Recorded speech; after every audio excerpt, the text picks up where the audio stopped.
ওরে বাবারে, আজকে কি ঠান্ডা! অসম্ভব শীত আজকে। সারাদিন তো রোদের মুখই দেখতে পেলাম না। তবে আমি তো সকালে উঠে ভীষণ চিন্তিত ছিলাম যে এই ঠান্ডায় রান্নাবাটি হবে কি করে। তবুও আমার ভাবি একজন শক্তিশালী মহিলা, এই ঠান্ডাতেও আমাদের সকলের জন্য রান্না করেছে। প্রথম পাতে খাওয়ার জন্য বানিয়েছিল মেথি শাক, যেটা দুর্দান্ত খেতে হয়েছে। মেথি শাক আমার এমনিতে পছন্দ নয়, একটু তেতো তেতো লাগে, তবে আজকে বেশ ভালোই লাগলো। আর ছিল বাঁধাকপির ঘন্ট, এর মধ্যে একটু হাড় দেওয়া হয়েছিল মাংসের, দুর্দান্ত খেতে হয়েছিল। আর ছিল আলু টমেটো।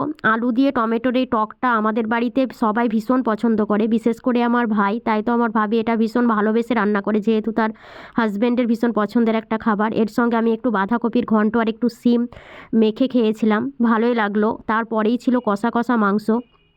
শীতের দিনে সবজি তেমন ভালো লাগছে না খেতে আজকে, যেহেতু প্রচুর ঠান্ডা। ইচ্ছে তো করছিল পুরো মাংস দিয়েই ভাতটা খাই, তবুও সবজিটা খেতে হলো, নইলে মা আবার বকা দেবে।